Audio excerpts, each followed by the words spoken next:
قصہ حکیم لقمان۔ وہم کا علاج تو حکیم لقمان کے پاس بھی نہیں۔ یہ وہ مشہور و معروف قول ہے جسے ہم سب نے بارہا سنا اور پڑھا ہے۔ حکیم لقمان اللہ کے نیک اور برگزیدہ بندے تھے جنہیں رب الجلال نے حکمت یعنی علم و فہم اور دانائی و بصیرت سے ممتاز ترین مقام عطا فرمایا۔ قرآن کریم کی 21ویں سورہ مبارکہ کو حکیم لقمان کے نام سے منسوب کیا گیا ہے، جس کے آیت نمبر 12 میں ارشاد باری تعالیٰ ہے، ترجمہ: اور ہم نے یقیناً لقمان کو حکمت دی۔ تفسیر ابن کثیر کے مطابق حضرت لقمان سوڈان کے نوبی قبیلے کے ایک حبشی غلام تھے، یعنی بلا کے نیک، عابد، زاہد، صاحب حکمت اور دانا شخص تھے۔ عرب میں وہ ایک غلام کی حیثیت سے آئے تھے۔ حکیم لقمان ایک بڑی مجلس میں وعظ اور نصیحت فرما رہے تھے۔ اچانک ایک اجنبی شخص مجلس میں داخل ہوا اور ان کے قریب جا کر گویا ہوا، کیا تم بنی حساس کے غلام نہیں ہو؟ فرمایا، ہاں۔ اس نے پھر سوال کیا، کیا تم میرے ساتھ بکریاں نہیں چرایا کرتے تھے؟ حکیم لقمان نے اسے غور سے دیکھا اور بولے، ہاں، یہ بھی درست ہے۔ پھر اس نے کہا، کیا تم حبشی نہیں ہو؟ حضرت لقمان کے چہرے پر مسکراہٹ آئی اور فرمایا، ہاں، ایسا ہی ہے، مگر یہ بتاؤ کہ تم پوچھنا کیا چاہتے ہو؟ اس نے کہا، پھر کیا وجہ ہے کہ تمہاری مجلس میں اس قدر زیادہ تعداد میں لوگ آتے ہیں اور بڑے ذوق و شوق سے تمہاری باتیں سنتے ہیں؟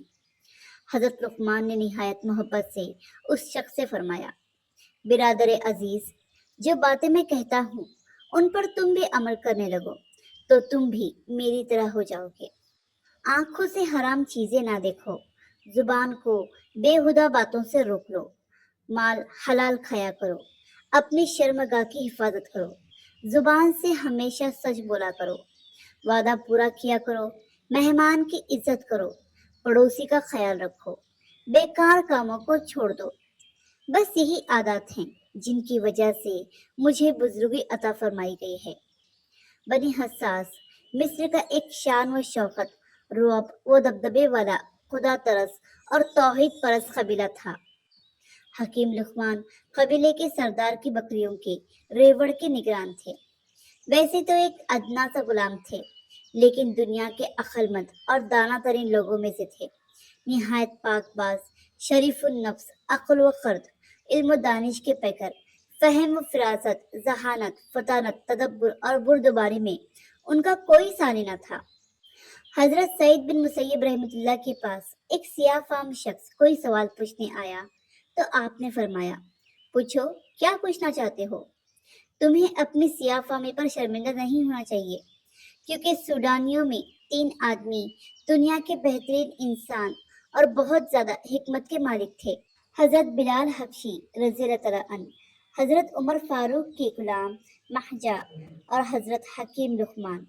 یہ تینوں سیاہ فام اور چپٹی پھیلی ناک والے تھے، اور تم چوتھے ذی المرتبت سوڈانی ہو۔ وہب بن منبہ رحمۃ اللہ علیہ کی روایت کے مطابق حضرت لقمان حضرت ایوب علیہ السلام کے بھانجے تھے، اور مقاتل رحمۃ اللہ علیہ نے ان کا خالہ زاد بھائی بتایا ہے۔ تفسیر بیضاوی میں ہے کہ ان کی عمر دراز ہوئی، یہاں تک کہ انہوں نے حضرت داؤد علیہ السلام کا زمانہ پایا۔ قرطبی کے مطابق حضرت لقمان حضرت داؤد علیہ السلام سے پہلے شرعی مسائل میں لوگوں کو فتویٰ دیا کرتے تھے۔ پھر جب حضرت داؤد علیہ السلام کو نبوت عطا ہوئی تو انہوں نے فتویٰ دینا چھوڑ دیا کہ اب میری ضرورت نہیں رہی۔ بعض روایت میں ہے کہ حضرت لقمان بنی اسرائیل کے قاضی تھے اور بہت سے کلمات آپ سے منقول ہیں۔ وہب بن منبہ رحمۃ اللہ علیہ کہتے ہیں کہ میں نے حضرت لقمان کی حکمت کے 10,000 سے زیادہ ابواب پڑھے ہیں۔ حضرت خالد ربیعی فرماتے ہیں کہ ایک دن ان کے مالک نے فرمائش کی کہ اے لقمان، ہمارے لیے ایک بکری ذبح کرو اور اس کا سب سے اچھا عضو ہمارے سامنے پیش کرو۔ آپ نے بکری ذبح کی اور اس کا دل اور زبان نکال کر اپنے مالک کے سامنے پیش کرتے ہوئے کہا، یہ دونوں بکری کے سب سے اچھے اعضاء ہیں۔ ابھی چند دن ہی گزرے تھے کہ مالک نے پھر سے فرمائش کی کہ اے لقمان، ہمارے لیے ایک بکری ذبح کرو اور اس کا سب سے برا عضو لے کر آؤ۔ آپ نے بکری ذبح کی اور دل و زبان نکال کر ان کی خدمت میں پیش کرتے ہوئے کہا، یہ سب سے برے اعضاء ہیں۔ مالک کو بڑا تعجب ہوا، بولا، اے لقمان، جب میں نے عمدہ اعضاء کی فرمائش کی تو تم دل اور زبان لے آئے، اور اب سب سے برے اعضاء کا کہا تو پھر تم وہی دونوں اعضاء یعنی کہ دل اور زبان لے آئے، یہ کیا بات ہوئی؟ آپ نے جواب دیا، اے میرے مہربان، اگر یہ دونوں اعضاء درست ہیں تو ان سے زیادہ بہتر کوئی عضو نہیں، اور اگر یہ دونوں بگڑ جائیں تو ان سے برا کوئی عضو نہیں۔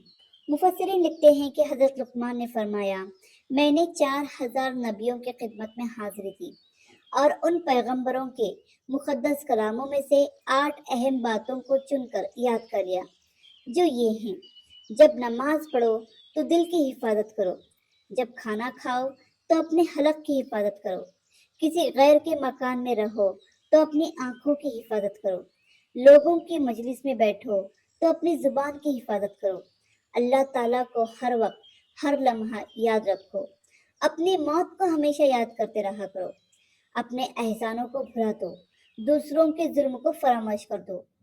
قرآن کریم کے سورہ لقمان میں اللہ سبحانہ و تعالیٰ نے حضرت لقمان کی اپنے بیٹے کو کی جانے والی نصیحت کا ذکر فرمایا ہے، جس کی تفصیل آیت نمبر 13 سے 19 کے درمیان موجود ہے۔ اگرچہ یہاں اس بات کا ذکر نہیں کیا گیا کہ انہوں نے یہ نصیحتیں اپنے انتقال کے وقت کی تھی، لیکن ہر شخص کی فطری طور پر یہ خواہش ہوتی ہے کہ اپنی موت سے پہلے اپنے ورثے کے متعلق تمام معلومات اپنی اولاد کو فراہم کر دے۔ چنانچہ حضرت لقمان نے بھی یہ ضروری سمجھا کہ انتقال سے پہلے اپنے غور و فکر اور عقل و دانش کا نچوڑ اپنی اولاد کو منتقل کر دیں۔